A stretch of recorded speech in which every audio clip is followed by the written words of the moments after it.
أعوذ بالله من الشيطان الرجيم وقل ربي أعوذ بك من همذات الشياطين وأعوذ بك ربي أن يحضرون.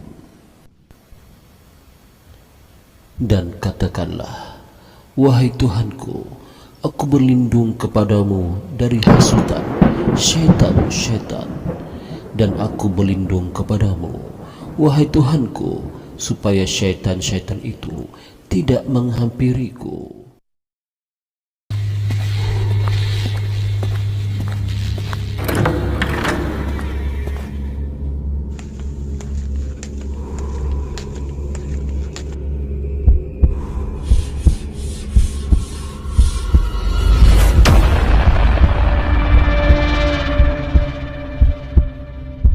Di sebuah kampung yang sunyi, terdapat sebuah bukit yang jarang didaki orang.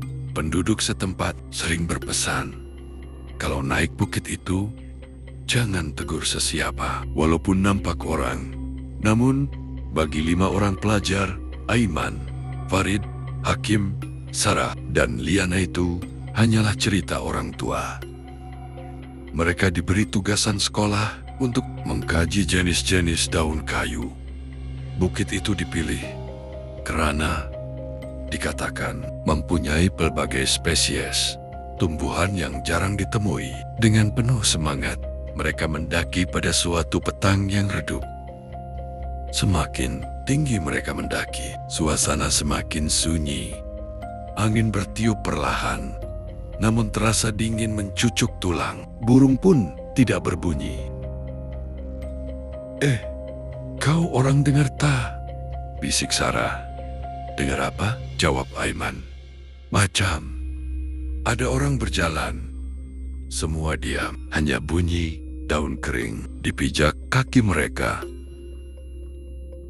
Setelah hampir sampai ke puncak, mereka terlihat sebuah pondok usang. Dindingnya reput, atapnya hampir runtuh. Jelas sudah lama ditinggalkan. Itulah pondok yang orang kampung cerita tu, Kata Farid perlahan. Tiba-tiba terdengar suara berkata, Kenapa kamu datang ke sini, cu? mereka tersentak. Seorang nenek tua berdiri di hadapan pondok. Entah dari mana datangnya. Wajahnya berkedut, matanya redup, namun suaranya jelas. Kami buat kerja sekolah, Nek. Nak cari daun-daun kayu. Jawab Liana dengan sopan. Nenek itu tersenyum nipis. Kalau begitu biar ini tunjukkan, nih. Tanpa berpikir panjang, mereka mengikuti nenek itu. Aneh, nenek tersebut sangat tahu tentang setiap jenis daun. Dia menunjukkan mana daun yang berkhasiat, mana yang beracun. Bahkan cara mengenalinya hanya dengan bau dan sentuhan. Daun ini jangan petik waktu senja, cu. Kata nenek itu sambil memandang tepat ke arah Aiman. Kenapa, nenek? Tanya Hakim. Nenek itu hanya tersenyum. Sepanjang petang itu, mereka belajar banyak perkara. Mereka bahkan sempat mencatat semua ilmu yang diajarkan. Matahari mula terbenam. Kami kena turun sekarang, Nek. Makasih banyak, Nek. Kata Sarah. Nenek itu hanya mengangguk. Ingat, jangan pandang belakang bila turun. Mereka mengangguk, walaupun tidak memahami. Perjalanan turun terasa pelik. Kabus mula turun dengan cepat.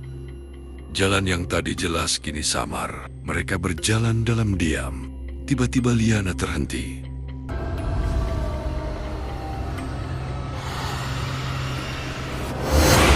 Kau orang rasa tak macam ada orang ikut kita? Jangan pandang belakang, bahaya. Tegas Aiman, teringat pesan nenek tadi. Langkah mereka semakin laju. Akhirnya mereka sampai ke kaki bukit dengan selamat. Nafas mereka tercungap-cungap. Nasib baik ada nenek tuh. Kalau tak, susah kita cari daun tadi, kata Farid sambil membuka buku catatan. Namun, wajah Hakim berubah. Kau tulis apa di Farid? Kenapa kosong semua? Mereka semua melihat buku itu kosong. Semua catatan yang mereka tulis tadi hilang, Tak mungkin. Tadi kita tulis banyak lah, macam mana boleh hilang? kata Sarah dengan suara bergetar. Keesokan harinya, mereka kembali ke kampung untuk bertanya tentang nenek itu. Seorang lelaki tua terdiam lama setelah mendengar cerita mereka. Kamu kata, nenek tua di pondok atas bukit. Mereka mengangguk. Lelaki itu menghela napas panjang. Pondok itu sudah kosong lebih 20 tahun. Dan nenek yang kamu jumpa, dia menelan air liur. Dia meninggal dunia di situ. Sejak itu, orang kampung tak pernah naik lagi. Kelima-lima mereka terdiam. Badan terasa sejuk. Tapi nenek tu ajar kami lah. Dia bercakap dengan kami lagi. Bisik Liana. Lelaki tua itu memandang tepat ke arah mereka. Kalau begitu, kamu semua sangat bertuah. Tak semua yang naik ke sana. Turun semula, angin tiba-tiba bertiup kuat. Dan pada saat itu, mereka teringat satu perkara. Semasa di pondok, bayang nenek itu tidak pernah kelihatan di tanah.